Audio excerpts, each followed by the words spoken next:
Боксот во Македонија носи длабоки корени и светла традиција некогаш и недалеку позната. Златниот гонг беше манифестација од европски па и светски карактер кој носеше олимписки па и светски звезди.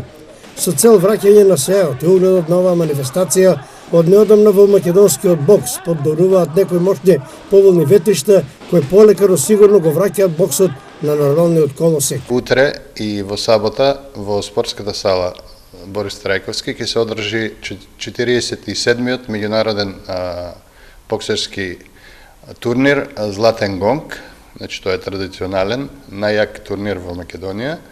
И на истиот ќе земат учество боксери од 6 држави, некаде околу 35-40 боксери се пријавени, така да ќе има интересни борби.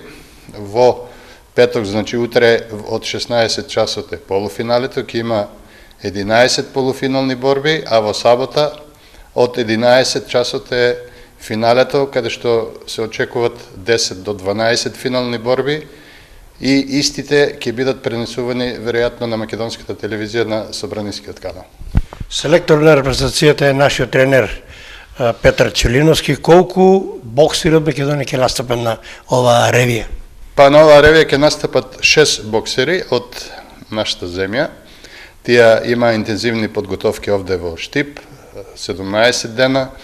Пред 10 дена се приклучи и репрезентацијата на Србија. Имавме заеднички припреми и сега денес заедно тие одат за Скопје, каде што утре ќе биде мерењето и веќе, значи, од 16 часот се првите полуфинални борби. За одбележување е дека поради квалитетот на штипскиот бокс во петок, значи утре ќе има 2 уводни борби, каде што главни актери се боксерите од Баргала и од Пинк Пантер, а во сабота исто така ќе има 2 уводни борби во јуниорска конкуренција, каде што исто ќе бидат присутни нашите боксери од Штип. Реков дека однедавна раководството е ново. Кои се најновите моменти? Сигурно имавте составници на кои што разгледувате моменталната ситуација, која што ветува некои многу поволни ветришта во боксот во Македонија. Па така, значи, оваа година интензивно работиме на да го вратиме угледот на боксот, бидејќи добивме одредени средства од Агенцијата за млади и спорт. Имавме, значи, екипното првенство е во тек, бевме учесници на меѓународниот турнир Адем Јашари во Приштина, каде што нашиот репрезентативец освои медал за златен медал и најдобар техничар. Значи, овие 2 дена е Златниот гонг, потоа следува подготовки, па се патува во Белград на Златната ракавица. Веројатно во декември би требало да се одржи во Штип и турнирот Јордан Мијалков. И уште, мислам дека уште 2 кола остануваат до крајот на годината, тие планираме да ги завршиме во декември и потоа следуваат опсежни подготовки за наредната година, каде што има исто така голем број на меѓународни турнири и првенства.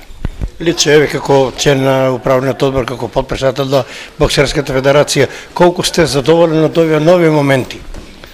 Знаете како, после 3 години абстиненција, боксот гледаме сега со овие настани дека се полека се враќа во живот, значи се уште е рано да кажеме дека сме вратени на старите стази, меѓутоа планираме со доедукација на тренерскиот кадар, со учество на многу турнири, со наш ангажман како управен одбор, помош на клубовите во спортска опрема, во ракавици, во и друга опрема, планираме дека наредната година ќе ни биде еден вид подготовка за резултатите кои ги очекуваме некаде околу 2019 и 2020, бидејќи акцентот го ставивме на младите категории, имаме одлична перспектива во кадетска и јуниорска конкуренција, кои за 2-3 години треба да бидат сениори и веќе тогаш се очекуваат првите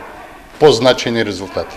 Да. Паралелно се одвива првенството во сениорски и во младежка конкуренција и сега од ваш агол. Колку сте задоволни од масовноста? Имали нови клубови кои најавија формирање? Па да, веќе пријавени се, регистрирани се во нашата федерација 24 клуба, се уште некои не можат да се доорганизираат како би почнале да доаѓаат на екипното првенство, меѓутоа веќе се приметува трендот на зголемување на учесниците на екипното првенство, значи секое коло е се побројно и побројно, така да очекуваме до крајот на годината дека најмалку 16 клуба ќе учествуваат во екипното првенство, што е на некој начин голем успех за нас. Нешто нагласивте дека има припомош на клубовите во спортска опрема и реквизити околу финансискиот дел, дали ќе има некои бенефити за овие клубови за боксерите? Па сигурно, затоа што на седниците на управен одбор донесовме неколку значајни одлуки кои се однесуваат на еден вид финансиска помош на клубовите. За секое учество се планира одредена сума на пари за клубовите, значи добија мајци и гакички. Планираме сега да им купиме оние неопходни штитници за заби и се друго што им треба. Веќе набавивме одреден број на ракавици за спаринг, така да клубовите едноставно немаат никакви трошкови, нивно е само да тренираат, превозот е обезбеден, имаме бесплатен ручек на самиот ден на првенството, значи на клубовите им е оставено само да тренираат и да доаѓаат во што помасовен број.